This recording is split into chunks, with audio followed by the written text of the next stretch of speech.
SIR लगातार और SIR से जुड़ी हुई खबरें लगातार हम लोगों को सुनने को मिल रही हैं। एसआईआर का जो मूल मकसद था और जो हम लोगों ने पहले दिन जब अनाउंस हुआ है एसआईआर, जो प्रेस कॉन्फ्रेंस की गई, वो यही कहा गया था कि एसआईआर के बाद वोटर लिस्ट में कोई भी कमी नहीं छूटेगी। 4 नवंबर 2025 को एसआईआर की घोषणा के समय मतदाता सूची को शुद्ध समावेशी बनाने की बात कही गई थी। और इधर हम लोगों को देखने को मिला कि जो टर्म्स यूज कर रहा था इलेक्शन कमीशन के मैपिंग या टेक्नोलॉजी का सहारा लेकर के वो वोटर लिस्ट को एकदम ठीक बनाएंगे और कोई भी वोटर छूटेगा नहीं। लेकिन देखने को मिल रहा है, मैं एक ओवरऑल केवल एक कॉन्स्टिट्यूंसी का बताना चाहता हूं, ओवरऑल एक कॉन्स्टिट्यूंसी का केवल अभी, अगर एक कॉन्स्टिट्यूंसी में ये चीजें देखने को मिल रही हैं तो सोचिए पूरे प्रदेश में, और जिस तरह की तैयारी है इनकी अधिकारियों के माध्यम से, क्योंकि सरकार अधिकारियों से मिलकर के, और क्योंकि इलेक्शन कमीशन भी निष्पक्ष नहीं है, जो कॉन्स्टिट्यूशनल बॉडी है उसकी जिम्मेदारी बनती है कि इस समय पर जहां भेदभाव हो रहा हो, यहां कई बार ऐसी घटनाएं मिल रही जहां पर सरकार अपनी मनमर्जी से काम करा लेती है। और फिर जब बाई इलेक्शन में हम लोगों ने देखा था कि पूरा का पूरा बाई इलेक्शन में वोट लूटा गया था और अधिकारियों को लगा करके पूरा का पूरा बूथ लूटा गया, सीसीटीवी के फुटेजेस हैं। लेकिन इलेक्शन कमीशन ने उसके बाद यह फैसला लिया कि कोई भी सीसीटीवी फुटेज किसी भी पॉलिटिकल पार्टी को नहीं दी जाएगी। वो इसीलिए क्योंकि बाई इलेक्शन में पुलिस ने अपने कपड़े बदल करके बूथों पर जाकर के वोट डाला था, जो बाई इलेक्शन उत्तर प्रदेश में हुआ था। अब वोटर लिस्ट ठीक करने का एसआईआर चल रहा है, जो रिवीजन चल रहा है, इस रिवीजन के माध्यम से भी बहुत सारे घोटाले, साजिश, षड्यंत्र और विपक्ष को कमजोर करने के लिए बहुत सी तैयारी सरकार कर रही है। सरकार मतलब बीजेपी।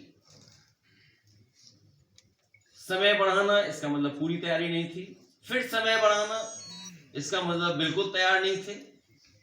आखिर कौन सी टेक्नोलॉजी इस्तेमाल करें, कौन टेक्निकल लोग हैं जो उनका साथ दे रहे हैं इलेक्शन कमीशन का। कम से कम पहली मांग हमारी होगी कि समाजवादी पार्टी को जो जानकारी इलेक्शन कमीशन से समय समय पर मिली थी कि हम बीएलए को ट्रेन करेंगे, बीएलए की जो ट्रेनिंग कराई थी वो हम सब लोग जानते हैं, बीएलओ की जान चली गई, न जाने कितने बीएलओ की जान गई, और जान जाने में मदद किसी ने नहीं की। तो हमारी मांग है कि समाजवादी पार्टी के हम अपनी टेक्निकल टीम को इलेक्शन कमीशन से कहेंगे कि उन्हें भी समझाइए कि आखिरकार ये क्या हो रहा है, वोटर लिस्ट में कैसे क्या कर रहे हैं। क्योंकि जब हम देखते हैं केवल एक कॉन्स्टिट्यूंसी, असेंबली कॉन्स्टिट्यूंसी की बात कर रहा हूं मैं, कन्नौज सदर 198, जो डेटा बता रहा है वो डेथ का है 12,884, अनट्रेसेबल एंड एब्सेंट 30,814, रिफ्यूज्ड जो फॉर्म नहीं वापस आए 1,287, permanently shifted 31,564, unknown 7, already enrolled 6,000, तो टोटल बनता है 83,226। लेकिन इसके साथ सवाल यह है कि डुप्लीकेट इतने हमें मिले दिखाई दे रहे हैं, डुप्लीकेट बोर्ड, ये डुप्लीकेट देखिए आप, मैं कहूंगा स्क्रीन पर रन थ्रू कर दें वो डुप्लीकेट, ये देखिए डुप्लीकेट। मतलब इतना इलेक्शन कमीशन क्या कर रहा है,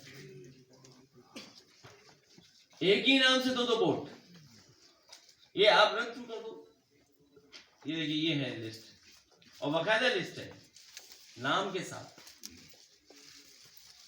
और तब हम लोगों ने, जब हम अपने एफर्ट से मैनुअली, हमें कोई टेक्निकल सपोर्ट नहीं मिल रहा है, हम कैसे ढूंढेंगे। हम कैसे ढूंढेंगे कि डबल है नाम? हम कितने पन्ने पलटेंगे? तो मेरी मांग है कि इलेक्शन कमीशन हम लोगों का सहयोग करे, वो टेक्निकल एक्सपर्ट्स पार्टी कार्यालय भेज दें, या कोई लैब हो या कोई ट्रेनिंग इंस्टीट्यूट हो, वहां हम अपने वर्कर्स को भेजेंगे बूथ स्तर के, जिससे कि वो भी ट्रेन होकर के आए और ये पता कर सकें कि कोई डबल वोट तो नहीं बना लिया बीजेपी ने, फर्जी वोट तो नहीं बना लिया, क्योंकि अब फर्जी वोट बनाने की तैयारी कर रहे हैं लोग।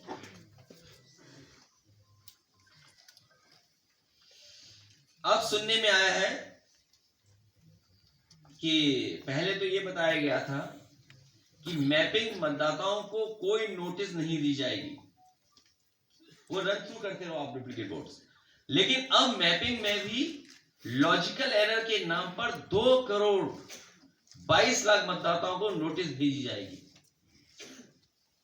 पहले बताया गया था कि मैपिंग मतदाताओं को कोई नोटिस नहीं दी जाएगी, अब तैयारी है 2 करोड़ की। तो कुल मिलाकर जो नोटिस जाने वाली है वो 3 करोड़ 26 लाख मतदाताओं को नोटिस भेजी जाएगी। सबसे महत्वपूर्ण सवाल कि सुनवाई नोटिस की जानकारी राजनीतिक दलों और राजनीतिक दलों के बूथ लेवल एजेंटों को नहीं दी जा रही है। सुनवाई कब होगी, कैसे होगी, उसकी कोई जानकारी बीएलए को नहीं दी जा रही है, पॉलिटिकल पार्टी के एजेंट को। सुनवाई, नोटिस सुनवाई स्थल पर चस्पा भी नहीं की जा रही, इसका ना जानकारी ही नहीं होगी।